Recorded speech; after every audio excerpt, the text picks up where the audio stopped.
on to our third presentation this morning. This is on tracing the cultural politics of contemporary architecture in the Gulf.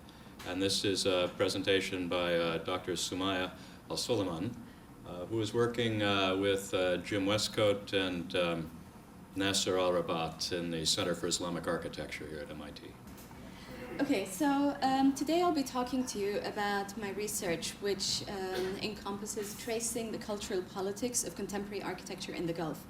Now, one of the main ideas here is that we are talking about cultural politics, where architecture is the product of a culture, and where it can be traced as something that is the product of people over time, and examining that really does give us insights into how these people lived, what their ideals were, their visions, and so on. Now, to talk to you a little bit about the scope of the work that I'm doing, I'm examining the architecture and urban environment of the Gulf in relation to political changes. And with political changes, I mean quite a few things, mostly the political history, obviously the creation of nations, also financial and economic changes that have shaped countries, and these have significant impacts on the architecture specifically. And the countries geographically that I'm looking at are Saudi Arabia, Kuwait, Bahrain, Qatar, the United Arab Emirates, and Oman. Now, all of these countries have, in a way, a shared history. A lot of them, especially before the creation of nations, have had tribal connections, social connections that still persist regardless of the divisions that are now there by national boundaries. And in terms of the time frame that I'm looking at, I'm examining the 20th century. So this allows me to look at the Arabian Peninsula, specifically the Arabian side of it, and also to examine these environments, first of all, pre-nation, so that we do see the traditional environments without any influences that may have marked, that have come into play at a much later stage. In terms of the methodology, what I'm doing is I'm looking at the history of architecture in an interpretive historical approach. And this basically means that it is very qualitative. I do rely on a lot of data, but a lot of this has been histories, narratives, oral histories, travelers' accounts, especially when it gets to the earlier stages of the history. And I'm also looking at it in a cumulative, aggregate view.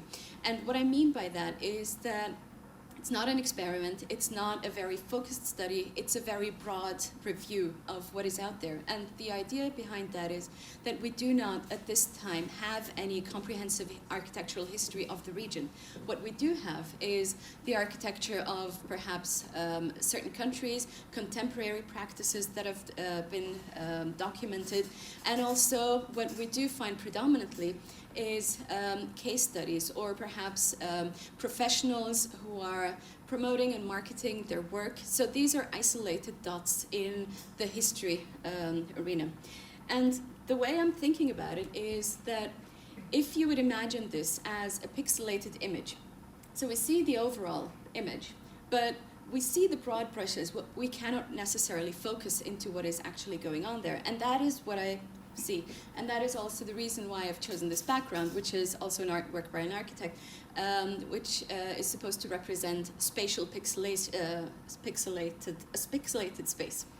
So for me, it is really important to actually portray history of architecture in a very critical way. And to do that, I am first of all examining the context. So with the context, we're looking at the environment that we're in, the geography, the politics, the financial, economic changes that have gone through as the first part of it. And this contextualizes and creates meaning for all the architecture that comes into this frame. Now, the second obvious part is obviously the buildings, the architecture itself. And here I'm not looking at the history of architecture as a survey. What I'm really interested in is how meaning has been created, and how, in terms of the culture, we see a progression from a certain point to another. And surrounding all these buildings, in terms of the creation of those buildings and also the understanding and the interpretation of those, we find that there are a lot of discourses. So certain issues and concerns come to the forefront at different times during the development of architectural work, such as identity, tradition, heritage, conservation, a lot of these big titles which at certain times are not very easy to define and can mean very different things to different people. Now, the way I'm looking at it is I need to start out with what has been there. So my starting point at the beginning of the 20th century is obviously vernacular architecture. And what we find here is that there is a lot of diversity in terms of what is available. So this diversity is in relation to how social aspects have been dealt with, how climatic differences and material and all sorts of different environments in terms of where these places are have shaped the architecture into what they are. And what we find is that within each of these regions there is very little diversity, but also there is that diversity between the regions. So this is an important starting point, not only to understand the context into which modern architecture came, but also to understand what essentially was available in terms of the literature for a lot of the contemporary practicing architects, who will often at times come back and reference architecture that is traditional or vernacular and emulate certain elements from it, regardless of whether or not those were functionally appropriate. Now, from the vernacular, we get to a certain stage, especially with the beginning of the formation of nations. We talk about the 1930s in the case of Saudi Arabia.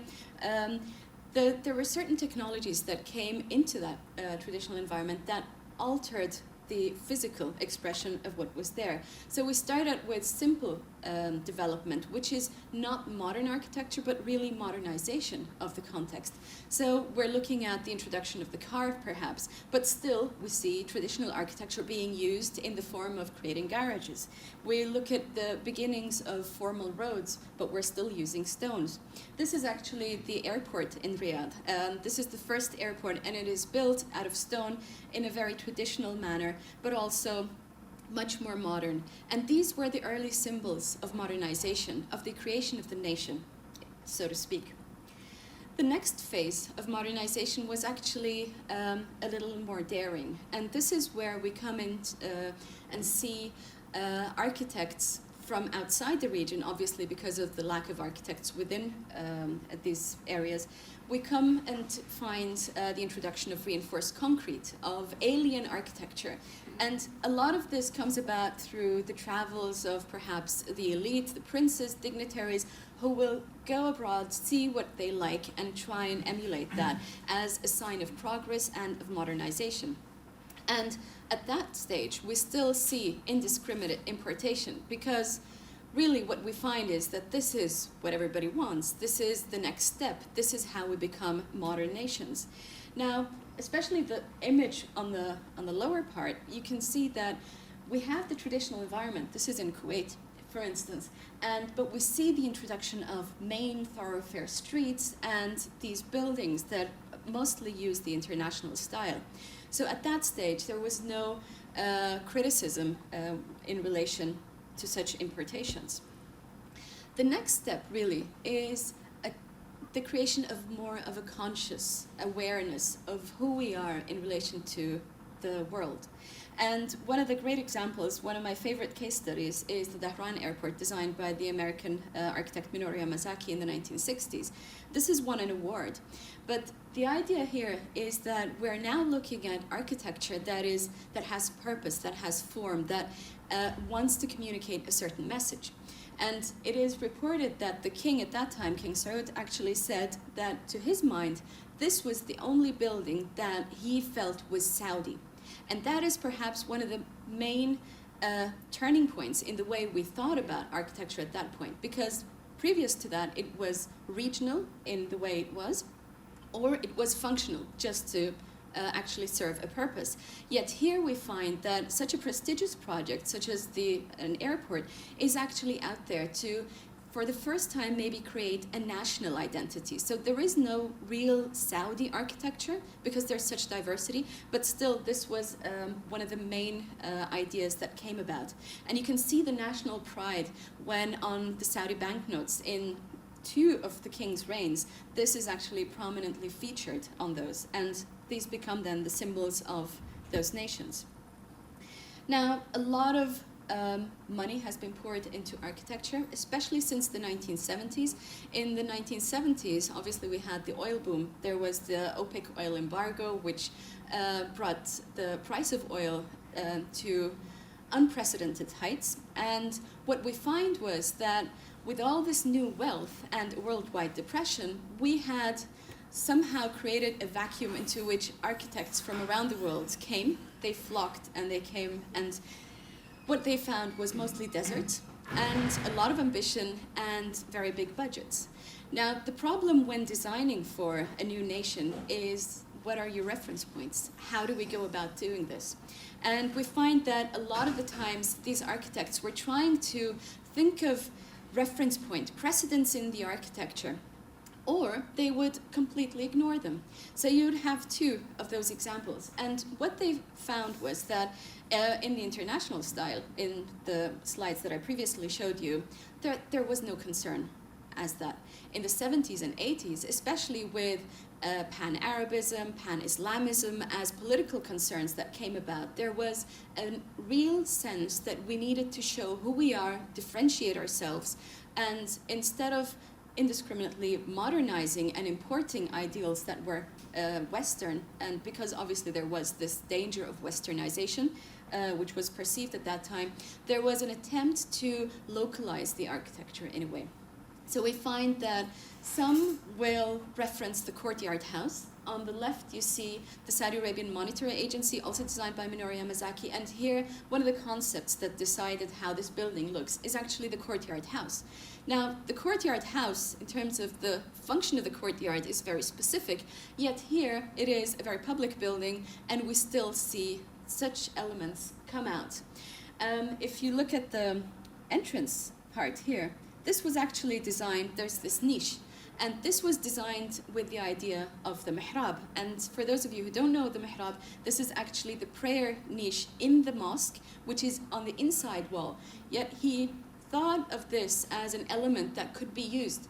So basically, we're looking at architects who did not necessarily understand the functional purposes of these elements, yet they used them as they would from a catalog, and they would place them in different areas to create a visual identity that was not there before. In the National Assembly building, designed by Danish Jørgen Utzon, we find that there's allusions to tent architecture in the way that even concrete is formed. So we have the courtyard building, we have the mashrabiyas also here in the Doha Tower. This is a very recent example, and we, in this example, think of the shading from the sun, so there's a functional element, but still the way these traditional elements have been reformed and rethought and reintegrated into these buildings has been done over the last, say, 50 years. It's been very interesting to follow, where there is always this necessity to link back to a rich legacy and a heritage. Now, we also do have unsuccessful examples. So there's a lot of kitsch out there, mostly that has not been built. So if I can draw your attention to the stadium designed by Paul Rudolph, another American, or sorry, I think Canadian, not sure. The idea behind that is that the awning that is here on the stadium is supposed to emulate or metaphorically represent the ritra, which is the headdress of the King Faisal at that time. So this would be, you know, the lenient father who would want to protect his the people. And that was the basic concept of the design idea. So you have these silly ideas circulating, yet coming from very prestigious architects out there. And it is very interesting to see how with very little reference points, they were trying to create something. We also have Arab architects who were not necessarily as successful in relating some of those issues. So for instance, we have Jami' al-Kitab, which is the Mosque of the Book, which is a very literal translation of that. And what he wanted to do was look at the Islam and the 5 pillars of Islam. So that's why instead of traditionally creating a mosque which is square, he created a pentagon instead, because of the Islamic reference. And because we're talking about the book, he literally used the book. Now, those buildings, the ones in black and white, have thankfully not been built. However, we do still have examples where there's some references that are very odd, especially to the locals at that point. So for instance, one of the buildings that is now under construction is the Prince Salman Oasis, Science Oasis. And this has been designed by a prominent Gerber architect in Germany. And they have very simple buildings. It is a functional, beautiful environment, yet they still felt the need for the shading, the roof that is there, to call it a flying carpet. Why would we need something like that? So obviously because we're in the Middle East. We're dealing with ideas that come out of ingrained Orientalism in the way that we see the West sees the East, how the Middle East is seen internally, and there are a lot of issues that come into play, and a lot of these can be examined in a formal manner, but if nobody talked about this building, we wouldn't know that one of their intentions in the way it should be portrayed was the flying carpet, and that would also take away from it, and that's why the discourse surrounding these buildings is really important. Now, the way I'm presenting some of these projects is mostly by type, and because I talked about the Gulf region in general, I wanted to bring these together maybe in some of these slides. However, I have to point out that they're not necessarily from the same time frame. So what we find is that a lot of these countries wanted to have state mosques, and this, because they are Islamic countries, that is a very big symbol of the nation itself. And the way these projects have been portrayed or thought about, also in terms of how they were briefed to the architects, is really interesting. It shows us how these countries individually have subtle nuances in the way they want to be perceived. So in Riyadh, for instance, in the top left, we'll find that the Grand Mosque that is there actually uses almost the exact same outline of the traditional mosque that was there. So a return to the past, a validation of what has been there, a legitimization of power in that sense, because we are continuing what has been done before. Although this is Saudi, and this is the most important mosque that is there, besides obviously Mecca and Medina mosques, we find that instead of opting for a national style, it is particularly Najdi, and it is very localized. And that is how a lot of Saudis will see that Riyadh is presenting itself, that Riyadh is the center. We determine what is out there, and everybody else needs to follow. Now, contrast this with the Sheikh Zayed Mosque in Abu Dhabi, which has recently opened, and you will find that the idea behind it is actually to encompass the rich legacy of the Islamic nations. So we're looking at a very, very different outlook, and also the architecture itself represents that. And through examining those in comparison, it is very easy to see how these nations want to present themselves, and this impacts their identity, whether perceived or real. Now, there are some changes that we see, and obviously because the research is spanning 100 years or a little bit more, it's very difficult to actually show you all these progressions. But I wanted to highlight some of what is now coming out. So one of the strategic goals that is in common in all the Gulf countries is the desire to create knowledge economies. Our reliance on oil has been the biggest fear, perhaps, for the future. And one of the main investments that we now see is in education and all the facilities. But instead of thinking about these as isolated universities, as isolated buildings or institutions, we're now thinking of these as cities. So in Qatar, we have Education City. And this brings in together, this is the franchising of all the prestigious worldwide universities, trying to bring them in.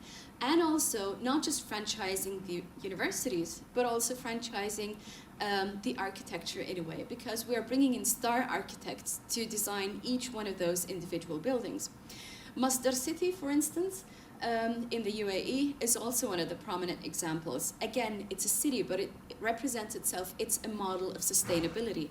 It's a global experiment in being carbon-free and also producing its own energy and not harming the environment.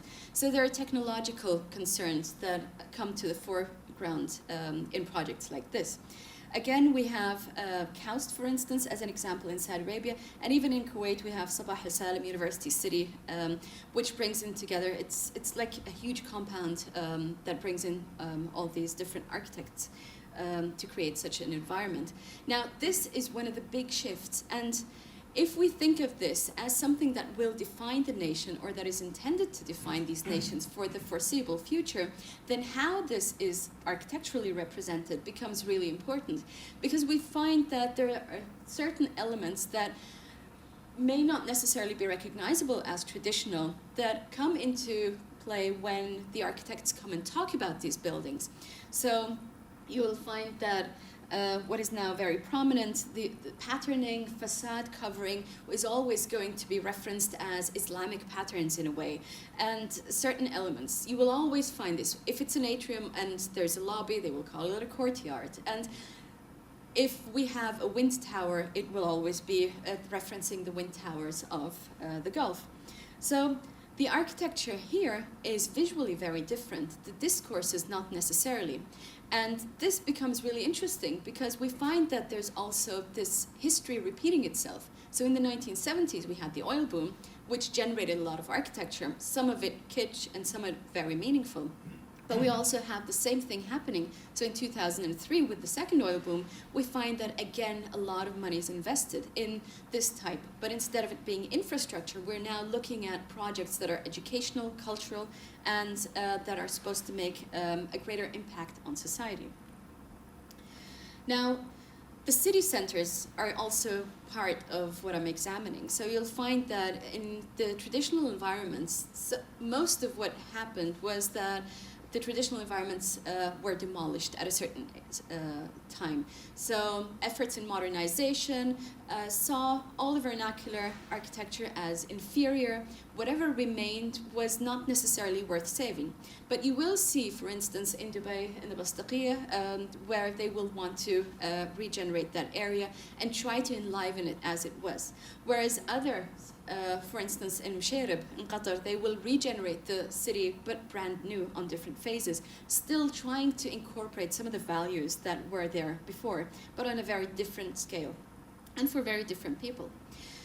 Another important change in what we see is the predominance of cultural projects that now come up. So for instance, again in Abu Dhabi, we'll find that a whole island, which is and a whole district on an island, Saadiyat Island, it has a cultural district now, again bringing in star architects and designing museums for nations which are essentially not museum-going nations, for people who are not necessarily interested in the arts historically. So what we find is that these are now drawing points for tourism. This is now how cities brand themselves, how they want to be perceived by everybody out there. And the question is also a matter of who are we building for? Is this all outward? Are we being served by some of these projects, and how so? We find very different ways of looking at this. So in the Saadiyat, for instance here, in the concepts that we're now using, this, for instance, is supposed to be the wing of a falcon. Here we have stones, and this is the King Abdulaziz Center for World Culture, Ithra, which is being built by Aramco. And the geology and the connection with the oil brings out the rocks. Whereas in reality, you find that the architects actually, within their local context, have such landscapes and geographies that actually inspired it. So we're now looking at concepts that do not necessarily relate back to the architectural elements that preceded it, but to more vague and abstract ideas that create much more freedom in the creation of forms. We also have the architecture of superlatives. the highest building, the greatest so-and-so, and you name it, we have it. This is it. We're importing, we're buying, and we're boasting with what we have. But also technologically, we find that a lot of the breakthroughs in construction are actually are happening because of the open budgets that are there. And what I've now found, this is still ongoing research, obviously, and the more I found out, the more clearer this picture becomes, but I do want to stress the broad overview, because really that is what enables us to understand it in a very different light. So all of this with a white background now is how we started out with modern architecture. So we started out with single buildings or perhaps small complexes. A lot of the planning was short-term planning, and there were always issues of identity. The environments themselves were mostly inaccessible, so even the architects who came there, who were commissioned, would not necessarily be able to travel freely, to explore the country, to actually understand what was going on.